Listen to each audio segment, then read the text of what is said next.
चलो प्यारे बच्चों, आज कक्षा 12 में हिंदी विषय के अंतर्गत सुमित्रानंद पंत पर चर्चा करेंगे। हमारे पाठ्यक्रम में सुमित्रानंद पंत जी की 3 रचनाएं, नौका विहार जो गुंजन से ली गई है, परिवर्तन जो पल्लव रचना से ली गई, और बापू के प्रति जो शीर्षक है वो युगांत रचना से लिया गया है। इससे पहले कि हम रचना संबंधी अध्ययन करें, इनकी लेखक संबंधी कुछ बातों पर चर्चा करें। इनका जन्म 1900 में हुआ और यह जो वर्तमान में उत्तराखंड में है, जो कूर्मांचल या कुमायूं क्षेत्र में कौशानी ग्राम में इनका जन्म 1900 में हुआ था। यहाँ की छटा, सुंदरता, प्रकृति का जो विस्मयकारी वर्णन इनके श्रीमुख से हुआ है, उसको देखकर ये कहा गया कि ये प्रकृति के कवि हैं। इनका नाम गोसाई दत्त था। जैसे ही ये पढ़े और आगे बढ़े तो सेंट्रल म्योर कॉलेज में जब गए तो वहाँ इन्होंने अपना नाम बदल लिया और वहाँ इन्होंने अपना नाम सुमित्रानंदन पंत रख लिया। ये पढ़ाई के साथ साथ प्रकृति प्रेमी थे। इनकी प्रकृति के प्रेम की जो लगाव था, उसमें इन्हें प्रकृति में श्रृंगारिकता नजर आने लगी। ऐसा इनके ही एक काव्य से मिलता जुलता सा है कि ये एक युवती से प्रेम करने लगे और उसकी प्रेम गाथा को ही इन्होंने बाद में प्रकृति प्रेम में बदल दिया। इनकी सारी व्यथा, सारी परेशानी, सारा आनंद प्रकृति प्रेम पर आधारित हो गया। जो इन्होंने रचनाएं लिखी हैं, उन रचनाओं में सब में प्रकृति को सबसे पहले लिया है। प्रकृति का हर जगह उदाहरण है। प्रकृति को इन्होंने मानवीकरण के रूप में आधार बना करके तब पाठकों के समक्ष रखा है। इनकी ये रचनाएं सबसे पहले प्रकृति प्रेम पर आधारित रहीं। बाद में ये रचनाएं प्रगतिवाद पर आधारित हो गईं और अंत में वो मनुष्यवाद या चेतनावाद पर आधारित हो गईं। ये चूँकि अपने अध्ययन काल में गांधी से बहुत प्रभावित हुए और गांधी के समर्थन में ही ये देश की आज़ादी के स्वतंत्रता आंदोलन के संग्राम में ये कूदे और गांधी के विचार को सम्मुख रख करके इन्होंने युगांत जैसी रचनाओं की रचना की। इनका इतना ही नहीं कि ये कवि ही थे, इनमें जो वाचालता थी, बोलने की कला थी, वो श्रेष्ठ थी, क्योंकि ये 1950 में आकाशवाणी केंद्र पर भी कार्य कर चुके थे। इनकी रचनाओं में लोकायतन, गुंजन, पल्लव, युगांत ऐसी रचनाएं हैं जिनमें इनको पुरस्कार प्राप्त हुआ और श्रेष्ठता भी। हिंदी जगत के लिए इनकी रचनाएं एक तरह का उपन्यास हैं, गिरवी धरोहर है। इनकी चिदंबरा जो पुस्तक है, उस पर इनको ज्ञानपीठ पुरस्कार मिला है और जो लोकायतन है उस पर इनको जो है सोवियत पुरस्कार मिला है। साथ ही जो ये कला और बूढ़ा चांद पर है, इसमें इनको अकादमी पुरस्कार प्राप्त हुआ था। इनकी रचनाओं में जो हमारे द्वादश कक्षा के पाठ्यक्रम में दिया हुआ है वो 3 शीर्षक दिए हुए हैं। एक नौका विहार है, एक बापू के प्रति है और एक परिवर्तन है। तीनों में 3 प्रकार का सामंजस्य मिलता है। हमारे सुमित्रा जी ने जो नौका विहार है, प्रकृति को मानवीकरण के रूप में ऐसा सजा करके स्थिर किया है कि इनकी कविता में श्रृंगार रस की धार बहती सी नजर आती है। अगर इनके काव्य को देखा जाए तो उसमें शब्दों का चयन तो है ही, लेकिन अलंकार और रसों की बौछार भी कम नहीं है। एक पद नौका विहार का देखिए, चांदनी रात का प्रथम पैर हम चले नाव लेकर सत पर। शब्दों का गठन इस तरह का है कि शब्द ऐसे लगते हैं जैसे अग्रिम शब्द पिछले शब्द को आमंत्रित करता है, तू चल मैं आता हूँ। तो उस चांदनी रात में जब ये नाव लेकर के नौका विहार के लिए जा रहे हैं और कितनी शीघ्रता से इन्होंने समय गणना का भी इसमें जिक्र किया है। पहर, 8 पहर का एक दिन रात होता है, इसलिए प्रथम पहर शब्द दिया है।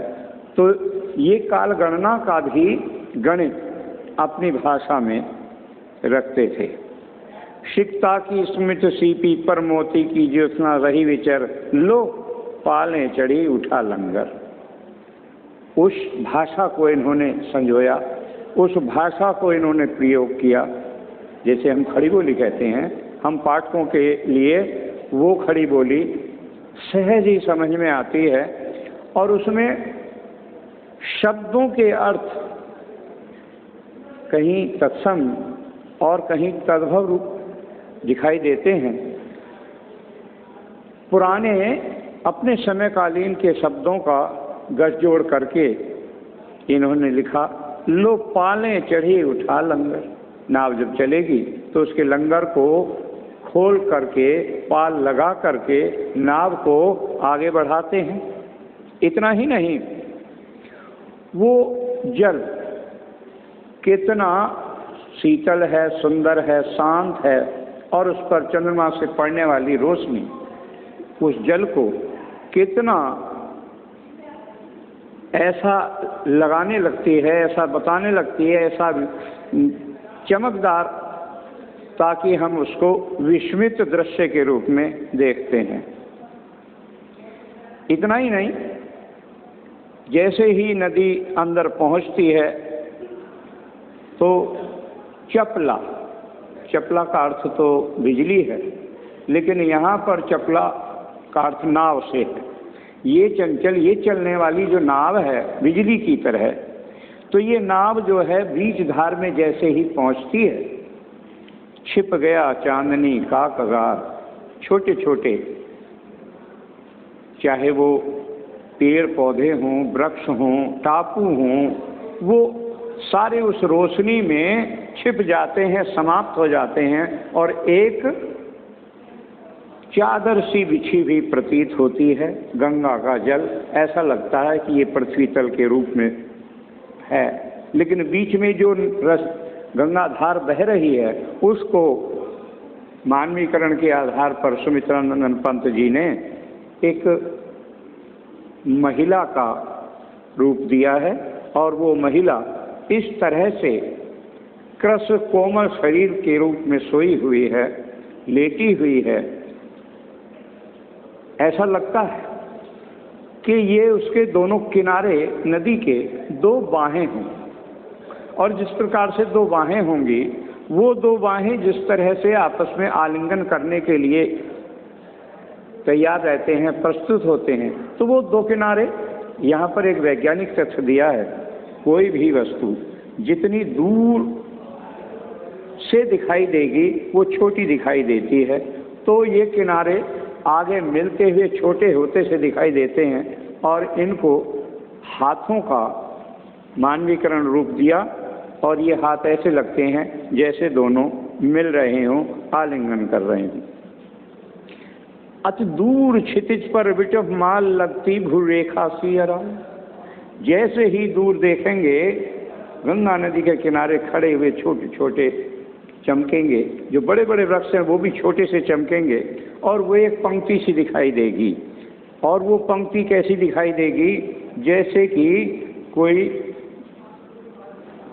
तेज नेत्रों वाली महिला की भौएं हों और वो दिखाई देती हैं। कवि ने उस महिला जो गंगा की धार के रूप में लेटी हुई सी है, उसके हृदय पर एक छोटे से झिलमिलाते हुए छाया को शिशु का रूप दिया है। और वो शिशु जिस प्रकार से अपनी माँ का आलिंगन करता है, उसकी छाती पर लेटता है, तो ये एक छोटा सा दीप जो नदी के बीच में खड़ा हुआ सा दिखाई दे रहा है, वो ऐसा लग रहा है जैसे कि वो माँ की छाती पर लेटा हुआ विश्राम कर रहा है, आराम कर रहा है। यद्यपि उस दीप की शक्ति होती है कि वो धारा को दो भागों में बांट देता है, परंतु वह दीप जब जल में डूब जाता है तो वो उसी अवस्था में, जैसे ये बच्चा माँ के आंचल में छुपा हुआ है, छिप जाता है। वह कौन विहग क्या विकल कोक उड़ता हर ने निज विरह सो। ऐसा पक्षी जो दिन में अपनी पत्नी से प्रेम करता है, मिलता है, लेकिन श्रापवश रात को वो पत्नी से मिल नहीं सकता और वो पत्नी उसकी दूर चली जाती है। उड़ते हुए आकाश में देखता है और कहता है, शायद उसकी छाया ही उसको पत्नी का आकार महसूस होती है और वो उसको सोचता है, देखता है। तो ये नौका विहार की एक झलक थी। इसी प्रकार से इन्होंने परिवर्तन शीर्षक से जो रचना की है, उसमें इस संसार को परिवर्तन का सबसे बड़ा घर माना है। इस संसार में जितने भी आवागमन के कार्य हो रहे हैं, उत्थान पतन के कार्य हो रहे हैं, मरण और जीवन के कार्य हो रहे हैं, वो सब परिवर्तन के अंतर्गत आते हैं। तो परिवर्तन इतना हो रहा है कि इस परिवर्तन से इस संसार में उत्थान पतन के रूप में सब कुछ दिखाई दे रहा है। एक पद में परिवर्तन का इस प्रकार से वर्णन किया गया है, अहे निष्ठुर परिवर्तन।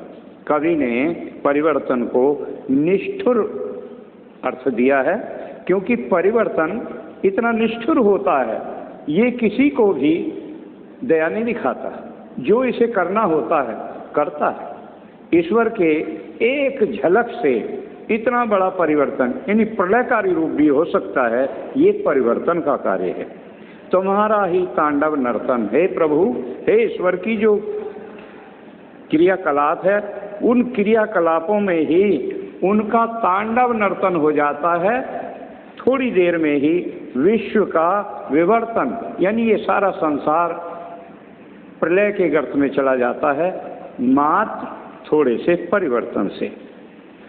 और वह ईश्वर, वह परिवर्तन अपने नेत्रों को क्या खोलता है? नेत्रों को खोलने का अर्थ जीवन पर प्रस्फुटन से है, जन्म से है, लेकिन नेत्रों के पतन का अर्थ है प्रलयगामी हो जाना।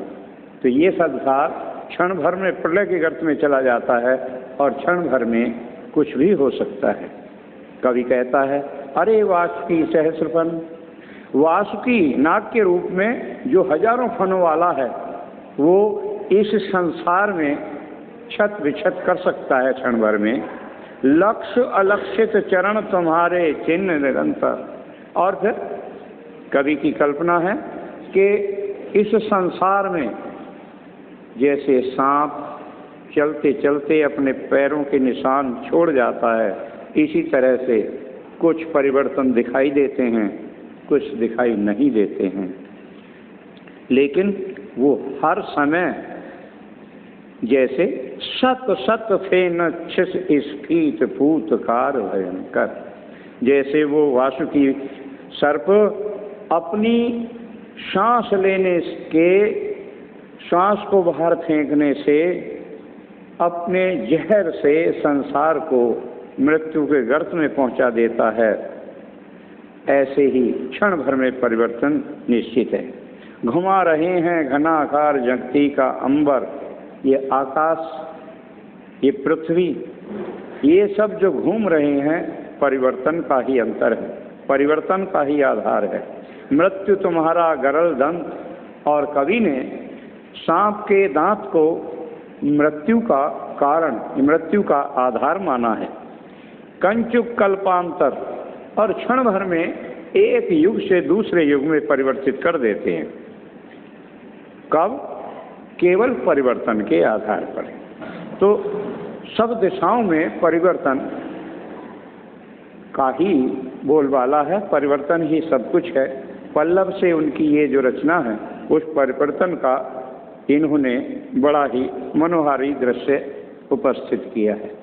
इसी प्रकार से जो शीर्षक हमारा बापू के प्रति है, जिसे युगांत रचना से लिया गया है, तो क्योंकि ये गांधी के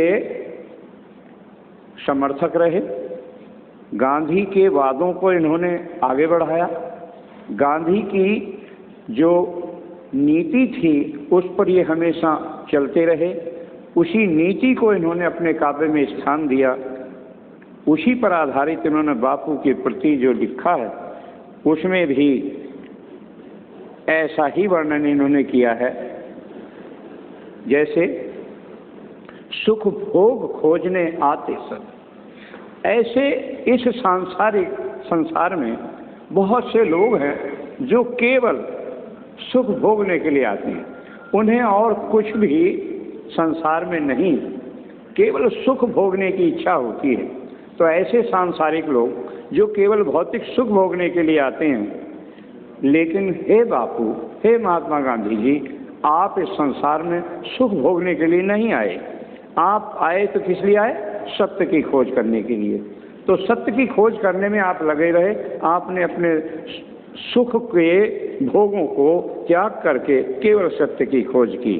जग की मिट्टी के पुतले जने, आपने ये भी निर्धारित कर दिया, ये भी साबित कर दिया कि ये संसार जो बना है, ये जो मनुष्य बने हैं, ये जो जन जन ये मिट्टी के बने हुए हैं, अर्थात मृत्यु के बाद ये मिट्टी ही समान है। इसीलिए इस मिट्टी को हमें कभी भी ऐसा नहीं समझना चाहिए कि ये मिट्टी सब कुछ है।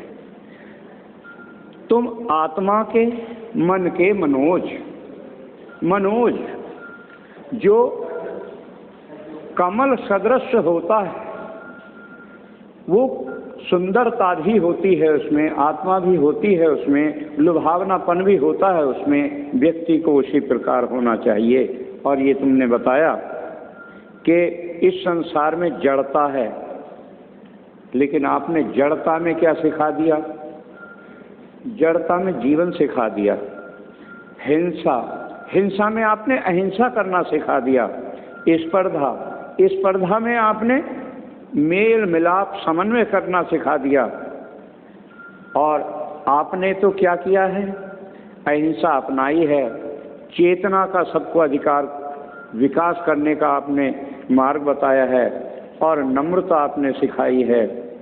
और एक सबसे बड़ी चीज आपने बताई, पशुता। ये संसार पशुओं के समान हो गया है।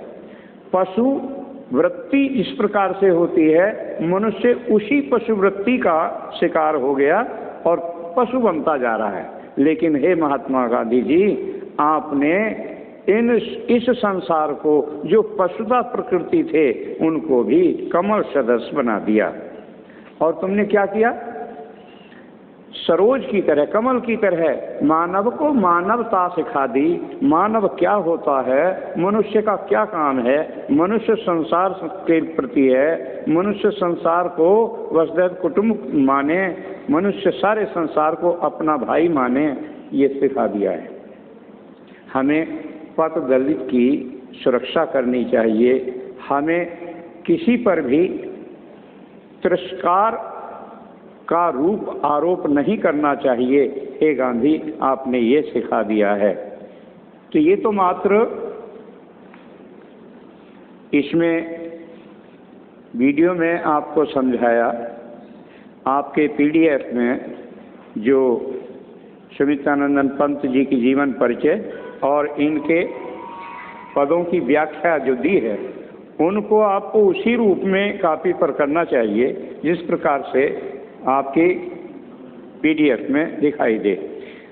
लेख सुलेख, स्वच्छता और स्पष्टता का विशेष ध्यान रखें और वीडियो को भी कम से कम 1-2 बार खोल कर ये देखें कि जो इससे संदर्भित बातें कही गई हैं वो वास्तव में आपको उसमें कहीं मिलती हैं या नहीं। गृह कार्य से संबंधित भी जो आपको दिया है वो काव्य और कवि परिचय, इन दोनों को समेट करके आपको एकत्र करना है और उनके उत्तर लिखने हैं। धन्यवाद।